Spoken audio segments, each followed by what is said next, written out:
Assalamualaikum warahmatullahi wabarakatuh. Kembali lagi di Horror Legend ya. Nah, kali ini kita akan mengangkat tentang legenda pesugihan.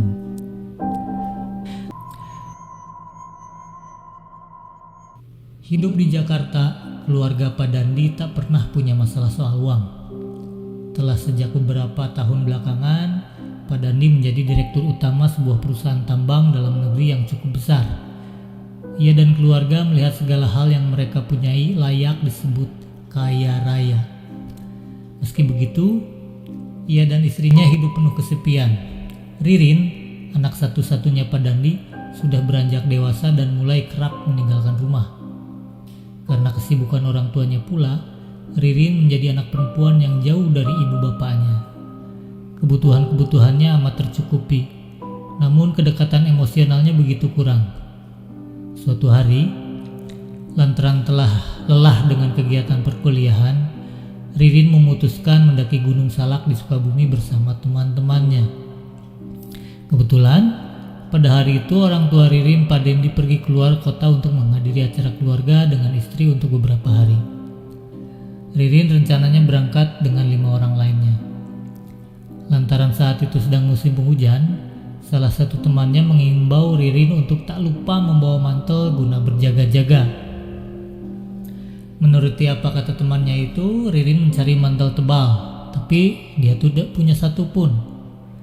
Lalu dia pun mencari di kamar orang tuanya. Ketika memasuki kamar orang tuanya, ada lemari besar. Lemari itu sudah kuno. Dari arah lemari ini seakan Ririn mendengar orang berbisik memanggilnya.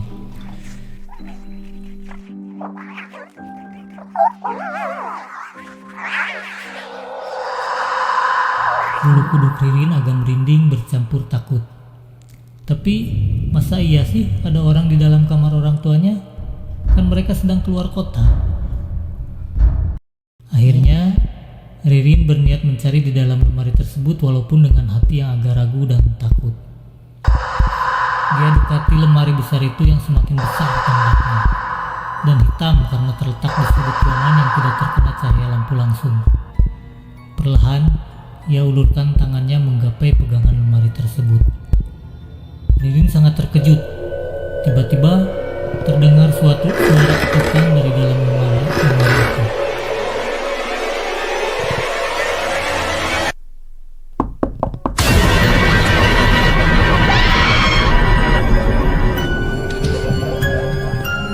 Ririn sampai melompat ke belakang saking kagetnya.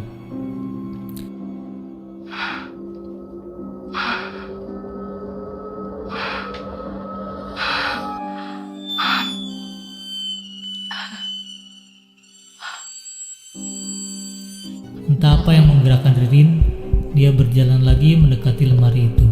Mungkin karena digerakkan oleh rasa penasaran yang kuat ya, mengalahkan rasa takutnya. Semakin dekat ke lemari, Ririn merasa seperti mencium wangi bunga. Wah, mungkin hanya bau salah satu parfum yang dipakai ayahnya, begitu benak Ririn. Karena rasa takut dan penasaran, tiba-tiba Ririn menyentuhkan titik terluka dan mengeluarkan suara keras. Pintu lemari terpentang lebar. Di dalam lemari itu tidak ada apa-apa.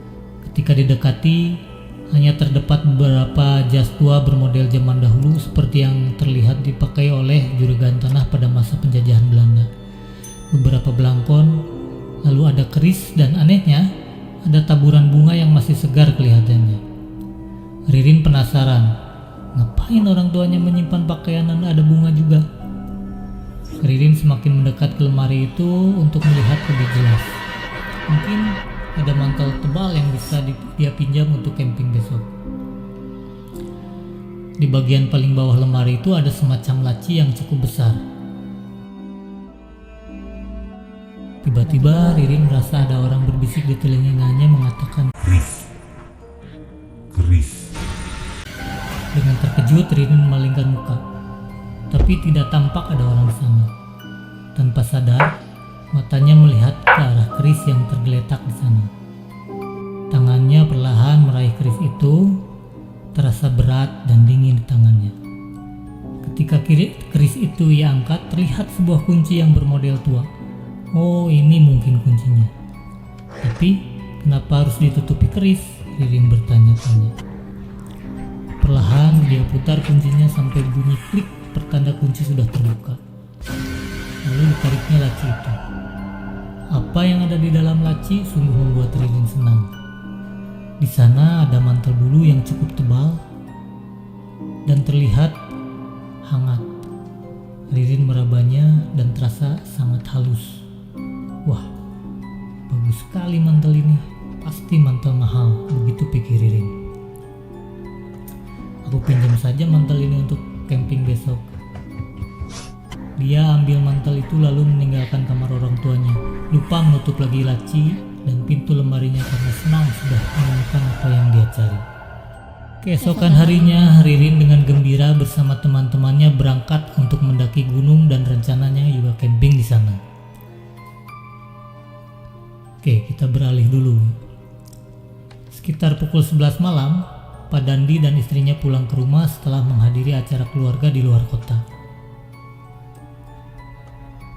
Pintu dibuka oleh pembantu. Begitu masuk, Pak Dandi merasakan tenguknya dingin dan ada suara bisikan di telinganya. Tiba-tiba dengan secepat kilat Pak Dandi berlari ke kamarnya. Dengan muka pucat, dia melihat lemari di kamarnya telah terbuka lebar dan lacinya juga terbuka. Pak Dandi berteriak pada pembantunya. Siapa yang sudah masuk kamar dan membuka lemari? Pembantunya kaget karena teriakan tersebut. Dengan muka pucat, dia berkata bahwa tadi malam Ririn masuk ke dalam kamar tersebut, tapi dia tidak tahu apa yang dilakukan Ririn di dalam. Istri Pak Dandi juga ikut kaget dan langsung pucat mukanya dan berkata lirih, "Ririn." Pak Dandi dengan mengguncang pembantunya berteriak lagi, "Di mana Ririn?" Pembantunya menjawab, "Katanya mau ikut camping Pak sama teman-temannya." "Mana?" "Tidak tahu Pak, dia nggak bilang." Istri Pak Dandi berlari ke kamar Ririn sambil memanggil. Dan dia juga berurai air mata. "Ririn, di mana kamu nak?" Pak Dandi dengan panik mengambil handphonenya dan coba menghubungi Ririn. Tapi tak bisa terhubung. Beberapa kali Pak Dandi mencoba lagi dan dengan pasrah dan muka pucat Pak Dandi duduk di kursi. Ia berkata pada istrinya, "Bu, apa yang harus kita lakukan?" Istrinya menjawab sambil berurai air mata, "Tak tahu Pak." Kita tinggalkan dulu Pak Dandi dan istrinya yang panik itu. Ririn sudah mulai mendaki gunung bersama teman-temannya. Pada waktu itu hari sudah mulai sore. Mereka berencana untuk mendirikan tenda ketika hari mulai gelap. Tiba-tiba cuaca mulai mendung dan angin kencang bertiup. Udara menjadi sangat dingin. Dengan bergegas, Ririn dan teman-temannya memasang tenda di bawah pohon yang cukup besar. Hujan mulai turun, dan mereka akhirnya dengan susah payah karena angin dan hujan berhasil juga mendirikan tenda. Matahari sudah tenggelam sehingga cukup gelap di sana. Semua orang kedinginan, bahkan Ririn sampai menggigil. Beberapa orang temannya berusaha untuk membuat api unggun tapi gagal karena keadaan yang basah dan dingin. Amir, salah satu teman Ririn, dulunya lulusan pesantren di Tasikmalaya, dan ia dikenal di antara teman-teman Ririn sebagai orang yang paling alim dan mengenal agama. Amir berkata, "Aku akan coba mencari kayu yang kering untuk membuat api unggun. Kali aja di sebelah sana pohonnya rimbun, ada yang gak kena air." Lalu dia berangkat ke sana. Ririn yang sedang kedinginan ingat dia membawa mantel tebal di dalam ranselnya. Dengan tergesa-gesa, Ririn membuka ranselnya dan menemukan mantel ayahnya yang ia bawa. Segera ia masuk tenda dan membuka pakaian yang basah. Dengan tergesa-gesa, Ririn memakai mantel tersebut agar badannya hangat. Tiba-tiba, begitu Ririn memakai mantel tersebut, rasa panas menyerang Ririn hingga ia berteriak.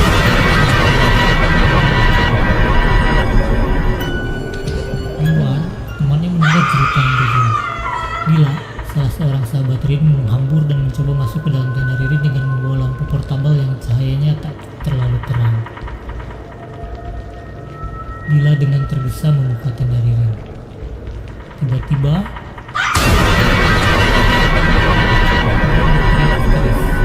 sehingga semua temannya berhamburan ke tenda Ririn. Apa yang mereka lihat sungguh sangat mengejutkan, membuat mereka shock dengan tubuh membeku tak bisa bergerak.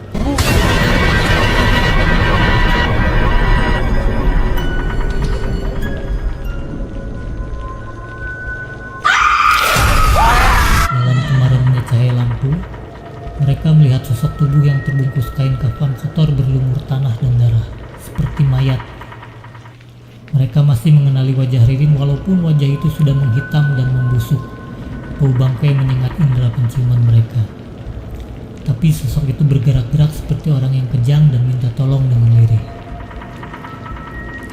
Di belakang, Amir yang tadi mencari kayu bakar berlari untuk melihat kenapa teman-temannya menjerit. Ketika melihat sosok yang kejang-kejang itu, Amir langsung meloncat ke dalam. Lalu ia mulai melafalkan doa sembari mendekati sosok Ririn yang seperti pocong itu. Ketika Amir berdoa, sosok Ririn semakin kejam dan berteriak-teriak.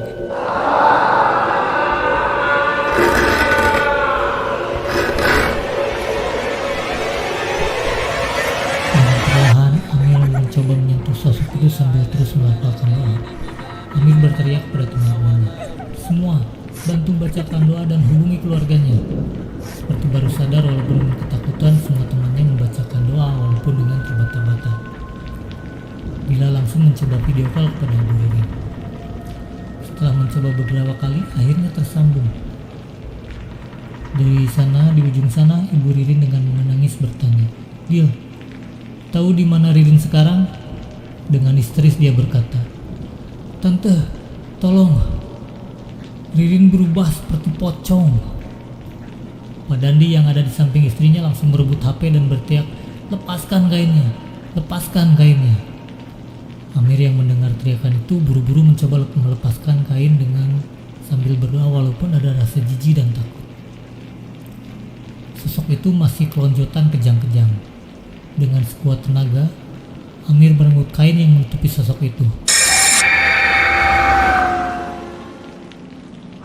Ada suara jeritan yang dekat seperti jeritan manusia manapun. Lebih ke seperti suara raungan yang keras ketika Amir berhasil merenggut kain yang membalut Ririn. Teman-temannya yang melihat kejadian itu dengan mata kepala sendiri, menjerit-jerit dan hampir pingsan. Tiba-tiba, hujan berhenti dan suasana menjadi senyap dan mencekam di sekitar tenda itu. Sosok yang tadi menyeramkan berangsur-angsur berubah kembali menjadi Ririn yang tergeletak dengan posisi seperti janin dalam kandungan. Terlihat meringkuk dan ketakutan.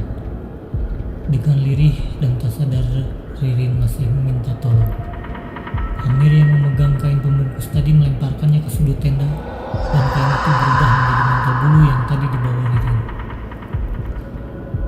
Sesaat setelah mereka memakaikan Ririn baju dan membawanya ke tenda lain, salah seorang temannya menanyai Ririn soal apa yang ia rasakan. Menjawab pertanyaan temannya, Ririn malah bingung. Ia tak ingat sama sekali apa yang baru saja terjadi. Sementara, tiba-tiba handphone Ririn bergetar lagi. Seorang yang berada jauh dari tempat itu pun menanyakan keadaannya, berharap ia tak apa-apa.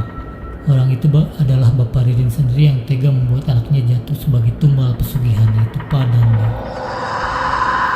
Setelah Ririn cukup sadar dan kuat berjalan, mereka memaksakan untuk pulang walaupun hari sudah malam. Keesokan harinya, semua mengantar Ririn pulang ke rumahnya.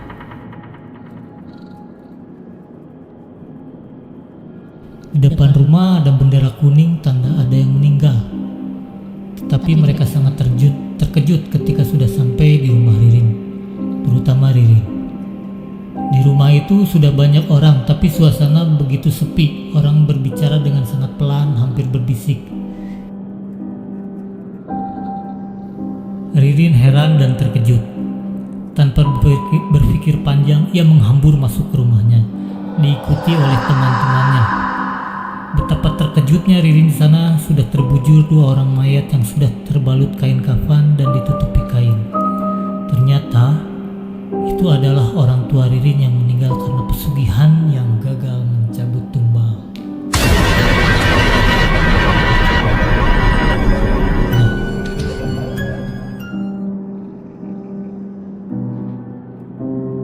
pesugihan adalah sebuah ritual atau praktik mistis yang dilakukan oleh sebagian orang di Indonesia dengan tujuan meminta kekayaan atau keberuntungan dengan cara menyerahkan sesuatu kepada makhluk gaib atau jin. Praktik pesugihan ini biasanya melibatkan pengorbanan seperti hewan ternak atau uang dan dilakukan di tempat-tempat yang dianggap keramat seperti kuburan atau pohon besar. Dan bahkan katanya konon ada pesugihan ini melibatkan pengorbanan nyawa manusia juga. Serem juga ya. Praktik pesugihan tidak dianjurkan dalam Islam dan dianggap sebagai bentuk kesyirikan. Hal ini disebabkan karena keyakinan dalam pesugihan mengarah pada memuja makhluk lain selain Allah Subhanahu wa taala. Selain itu, praktik pesugihan juga dianggap sebagai bentuk penipuan dan eksploitasi oleh beberapa orang yang memanfaatkan kepercayaan orang lain untuk keuntungan pribadi.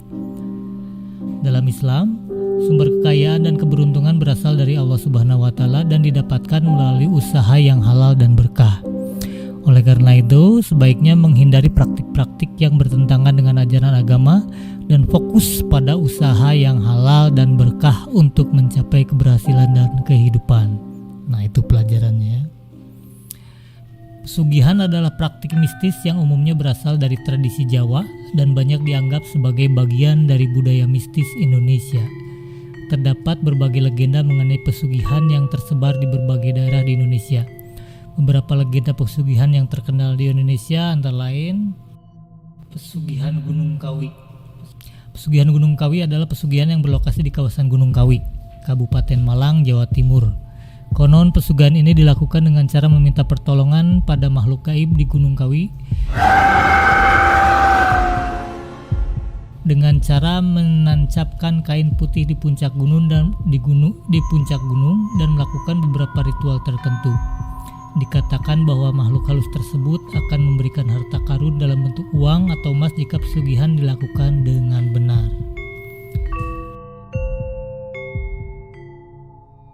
Selanjutnya, pesugihan Bondowoso. Pesugihan Bondowoso adalah pesugihan yang berasal dari Bondowoso, Jawa Timur. Konon, pesugihan ini dilakukan dengan cara memasang patung keramat di rumah atau tempat usaha.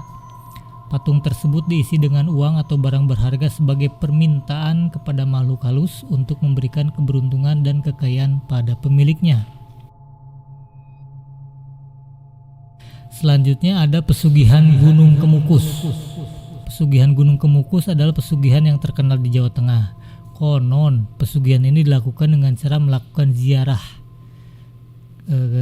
pada salah satu makam ya, dan memohon bantuan pada makhluk halus di sekitar makam.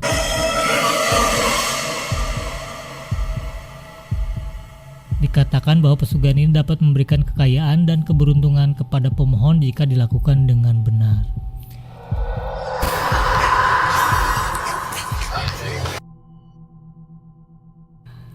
Nah, sekarang kita masuk ke dalam cerita. Ini salah satu cerita tentang pesugihan, di mana pesugihan itu berbalik kepada orangnya sendiri.